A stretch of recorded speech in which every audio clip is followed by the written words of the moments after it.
in today's cosplay tutorial video, I'm going to show you how I made my Marin cosplay from The Legend of Zelda Link's Awakening.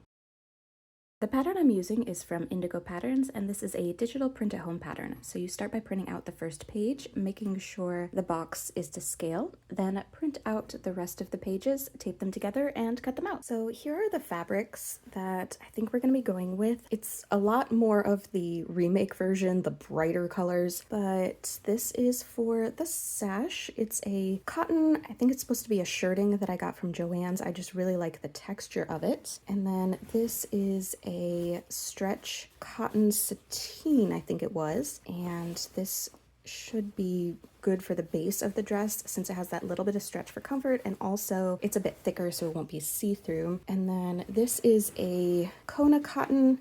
I think it's intended for a quilt backing, but it is a darker blue. I'm worried that I couldn't find anything that was a bit more of a contrast, but I think this should work okay. It is thinner than the cotton sateen, but since it's just for the trims, I think that'll work okay. Here are what the dress pieces look like cut out, and I did want to say that I'm going to be deviating quite a bit from the pattern instructions in my video, so look at the actual pattern for the real instructions for it. Hopefully mine still ends up looking pretty good though. For the gold designs on the dress, I'm using a heat transfer vinyl because I want more experience with that technique, but you could do a fabric applique or even paint it if you prefer. I used heat transfer vinyl to add the designs to the neckline on the front and back of the dress. Sew together the front and side front pieces and the back and side backs. Sew the pieces together along the shoulder seams and the side seams.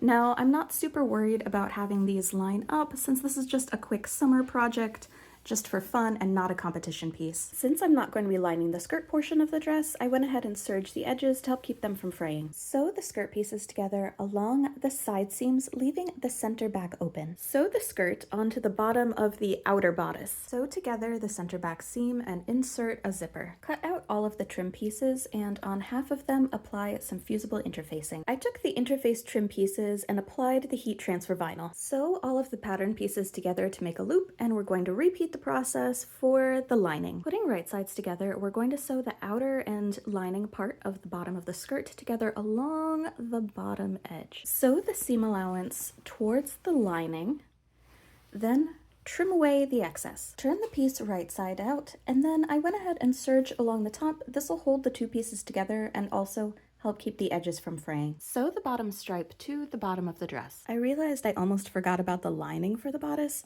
so for that I'm using another Kona cotton in a color that's slightly closer to the dress color. Repeat the process for the lining, just without all the gold detailing. Putting right sides together, we're going to sew the lining to the outer part of the dress along the neckline. Sew the seam allowance towards the lining and trim off the excess. This is going to encourage the lining to stay on the inside of the neckline. I use the serger to finish off the edges of the armholes, and that also serves to keep the outer and lining pieces of the bodice together. Then, speaking of the lining, I folded the raw edge inward and hand sewed it to the dress, so now the inside is all nice and cleanly finished. Moving on to the sleeves, I went ahead and serged the edges of the upper sleeve pieces to finish them. Fold the sleeve uppers in half and sew them together at the sides. Add the gold designs to the sleeve cuffs. Fold both the interfaced and non-interfaced cuff pieces in half and sew them together at the sides. Putting right sides together, we're going to sew the outer and inner part of the cuff together along the bottom. Then turn it right side out, and we're going to stitch the seam allowance towards the lining. Trim away the excess seam allowance, then we're going to turn the cuff right side out and serge along the top. This is going to help hold the two pieces together and finish the raw edges. Sew the decorative cuffs onto the sleeves. Then I went ahead and sewed some gathering stitches in between the notches along the top of the sleeves. This will just help them fit a little bit better. Sew the sleeves onto the bodice. Cut two of the bow center pieces, and on one of them apply some fusible interfacing.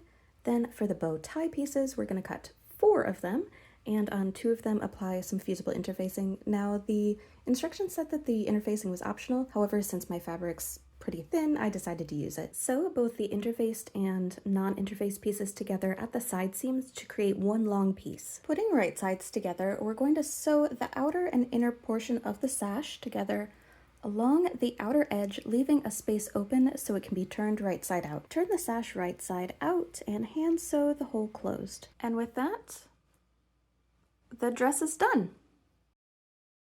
For Marin's hair flower, I got this bouquet of fake hibiscus from Michael's, but I had a hard time finding hibiscus, and I know technically her flower is red, these are pink, but at least it'll match your sash. Since these flowers are honestly not the highest quality, there was some fraying around the edges, so I went through with some fray check and tried to put it around the edges. It did cause a little bit of discoloration, but thankfully it's not super noticeable. I also somehow managed to get some gold paint on this, and I'm not sure how I did that. I then glued a hair clip to the back of it. I put a paper towel in between so I wouldn't glue the hair clip shut, and unfortunately that also meant that I now have paper towel bits on it. For some reason, I had a really hard time finding a large red diamond-shaped gem, so I ended up getting these off of Amazon. I traced around the gem on some paper to create a pattern for the pendant.